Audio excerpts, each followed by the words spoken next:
So welcome to another online battle with commentary.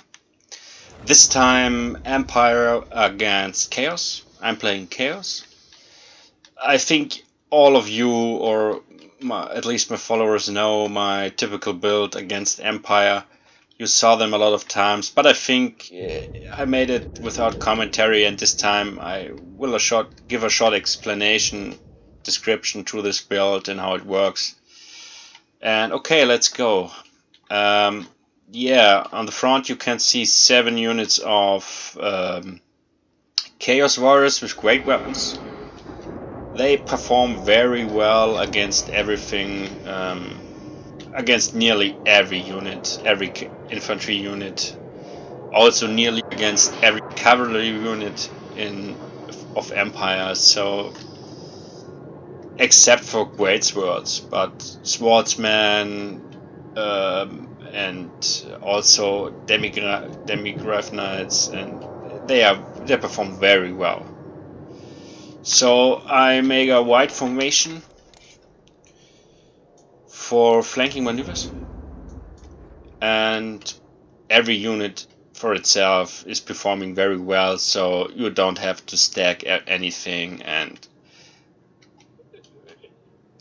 Kolek will protect them, or will go to the weak sides. If the left flank collapses, you have to go there, and it's okay like this.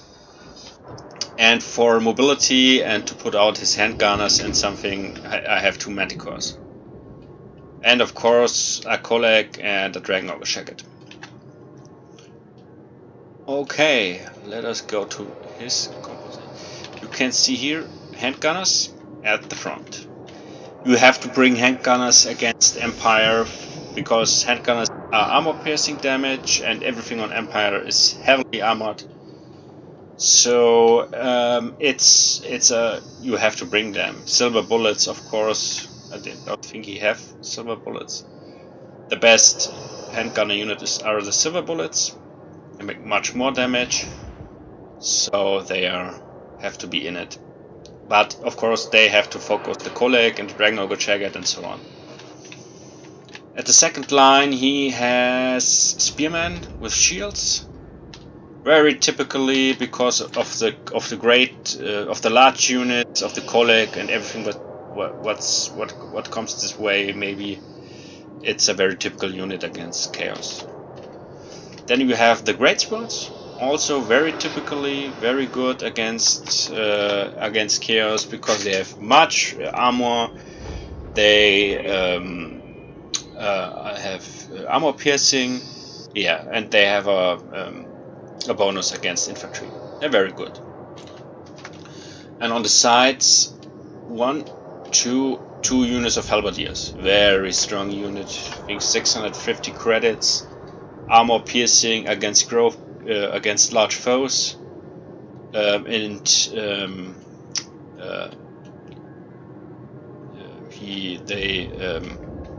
will defend the charge of big foes. So the charge bonus is 0 if they come in between. So at least we have 2 units of mortars, but they are really bad shows. I saw a lot of players take them against me, but I think that they are really not accurate, and they make not a lot of armor piercing damage, so they are, I don't think they are useless. Will not say they're useless, but nearly useless against this build, for example, because you cannot focus anything. They shoot, and okay, they took some units out, but they can focus the Kolek or something else. And then you have Knights of the Empire. I also don't think they are the best option, but yeah. And then you have the cheapest commander of Empire on a Hippogriff, And yeah, this is a good option. It's okay. You don't have to take Karl Franz every time. He's also very good. And yeah, overall it's competitive except for these two. Don't bring them against Chaos, useless. Also these two, yeah, I would take something else. And of course in every Empire build against Chaos have to be a light mage with the net spell to fix the units that they can't move. Have to be in this. Okay, so let us start. Tactic is always the same. As you saw, I go for the handgunners with my manticores, and they are very. I nearly sacrifice them. I send them directly in it.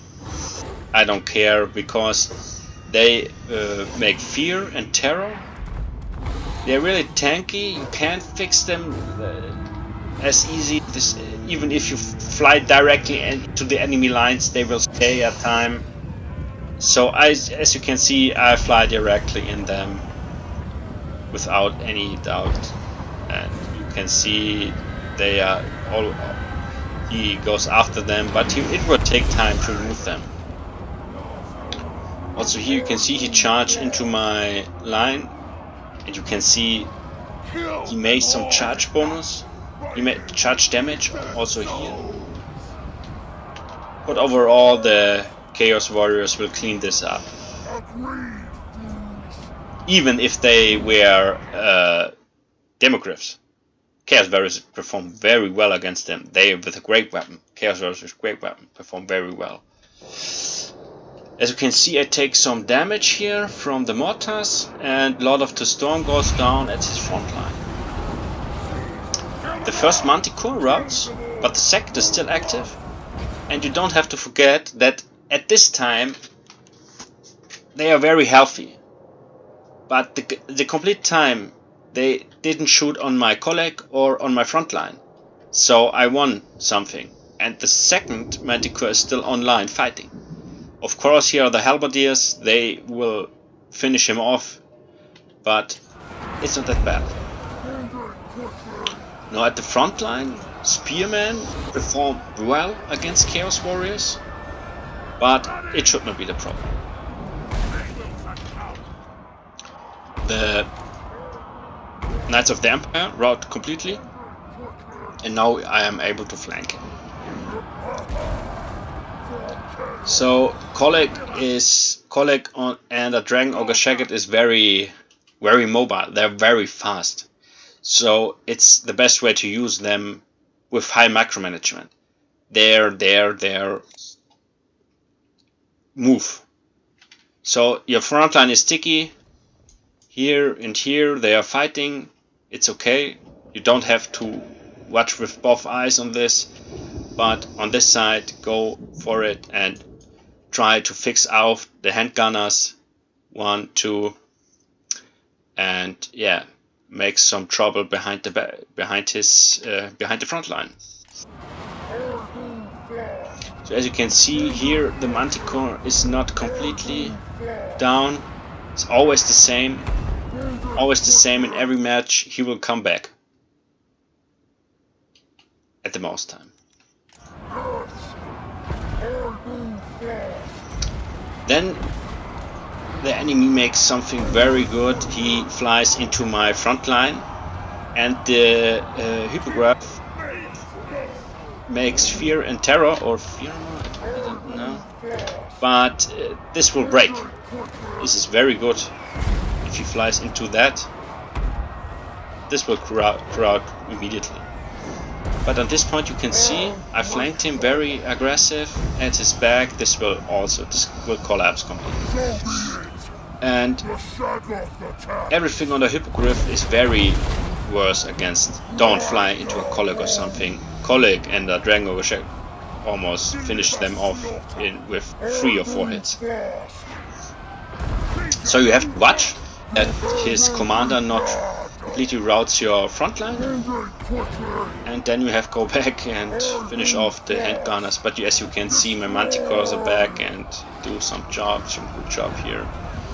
And yeah, the mortars, yeah, I mean, they are useless. You can see they didn't fight for a long time, didn't shoot the whole time because they are not able to. And here another lot of the storm goes down. Yeah, here comes some Empire Knights come back. Knights of the Empire, and they made some damage, but I think it's nearly over here. And yeah, still shooting, still handgunners shooting over there, but as you can see, it's nearly a mass rout, and his front line after this flanking maneuver is completely routing. His commander is still alive, but he can't do really anything because I have the control. And if I have the control, I can go over it. He's really fast and hunt him down everywhere he lands. So really important is to have the control over it. Have the control here, nothing should shoot on you, and that the frontline fight is running well. And you make everything on the back line with your manticores, everything on the front line with your infantry, with the Chaos Warriors, and with your Kolek, you switch in between them. Of course, it's much more difficult if the enemy has a light mage, because he can net the Kolek and the Shagat, and now he can shoot him down with handgunners. Because our overcasted spell of the net will hold a unit 32 seconds. Can fix a unit 32 seconds is a lot. So you have 32 seconds time to shoot him down. So that's very complicated. So as I showed in some other videos before, you have to split your fatties, you have to split your monsters. Don't run together so they can be fixed together. Okay, thank you for watching and see you next time.